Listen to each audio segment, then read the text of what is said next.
I didn't know the sound of a police baton hitting bone could echo inside your head long after the noise itself was gone.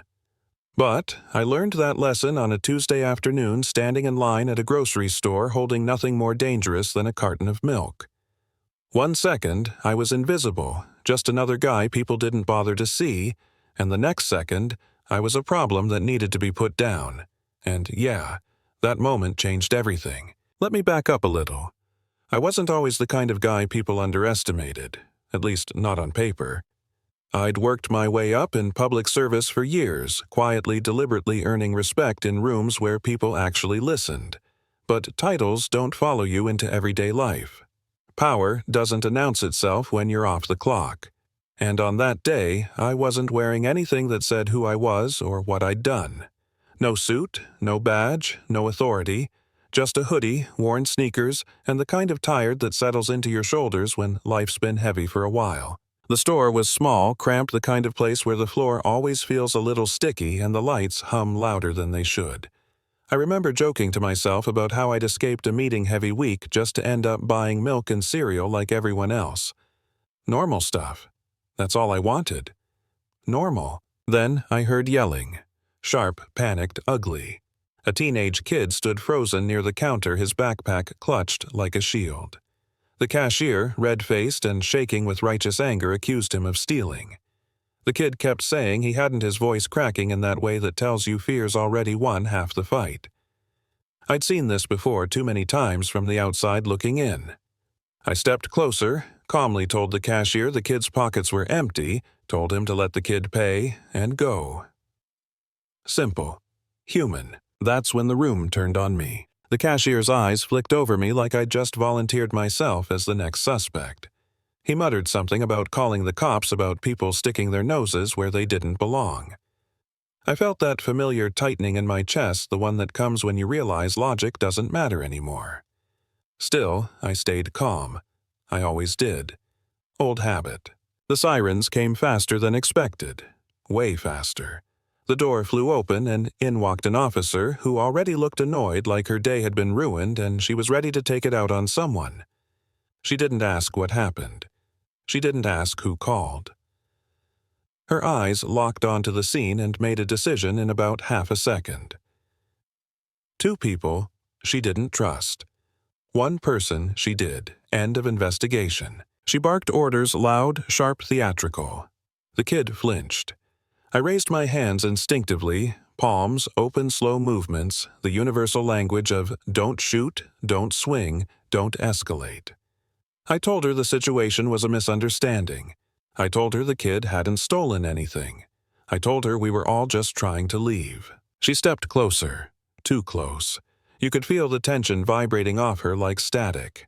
Her voice got louder, her posture more aggressive. The cashier shouted something about me reaching for my pocket. I wasn't. I never was. But words don't matter once fear finds a place to sit. I remember opening my mouth to speak again, to de-escalate, to explain, and then the baton came down. Hard. Fast. No warning. Pain exploded up my arm, white and blinding, like someone had flipped a switch inside my body.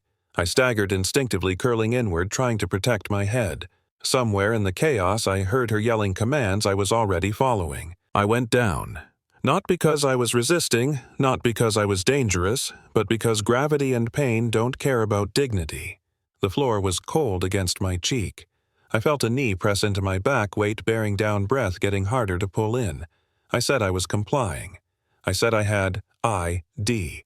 I said my hands were visible. None of it mattered. The cuffs went on tight, biting into my wrists.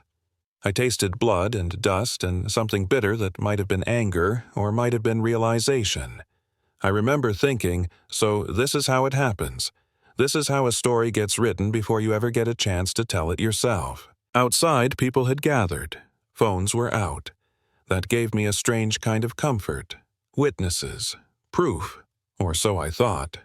She shoved me against the hood of the patrol car, rough, impatient. I told her my wallet was in my back pocket. She sneered, pulled it out, flipped it open. Everything changed in that half-second. Her face drained of color. The confidence cracked. The swagger evaporated. She stared at what she was holding like it might bite her. The badge. The ID. The truth she hadn't bothered to check before swinging. For a moment I thought she'd stop. Apologize, take the cuffs off, admit she'd made a mistake. Instead, she snapped the wallet shut and told her partner it was fake. Said I was impersonating an official. Doubled down so hard I almost admired the audacity. They shoved me into the back of the car and drove. In that moving metal box with the city sliding by outside the windows, she leaned in close and whispered threats dressed up as offers. She said we could forget everything. She said accidents happen.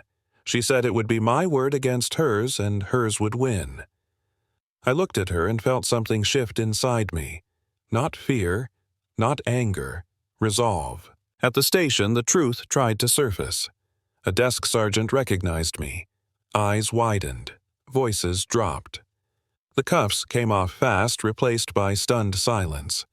She stood there small now, stripped of the authority she'd abused minutes earlier. I watched her badge hit the desk and thought, good. This is where it ends. It wasn't. By nightfall, the machine had started grinding. Footage went missing. Reports changed. Narratives flipped. Suddenly, I wasn't the victim, I was the aggressor. A troublemaker. An embarrassment. People who hadn't been there spoke with confidence about what they thought had happened. Power closed ranks the way it always does. I sat alone, arm throbbing, realizing how fragile the truth really is when it depends on systems designed to protect themselves. That's when I got a call from the one person who hadn't looked away that day, the rookie. Nervous voice, shaky hands. He told me his camera might have caught something before it was turned off. Might. That word carried more weight than anything else. The footage was rough, shaky, imperfect. But it was real. You could see my hands. You could see the kid. You could see the swing. You could see compliance met with violence. You could see the story they were trying to erase. The next morning I walked into a press conference they thought would end me. I didn't shout. I didn't posture.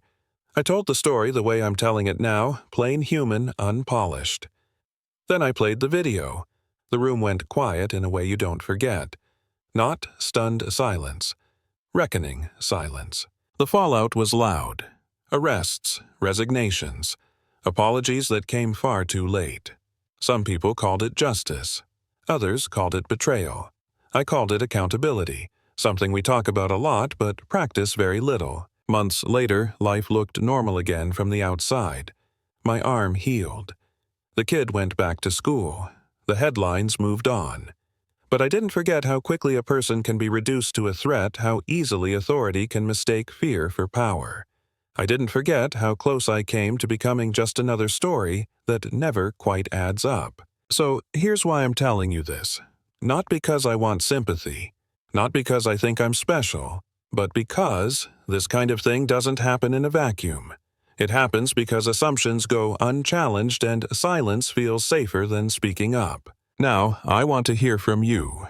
Was the officer wrong, or was the system that shaped her the real problem?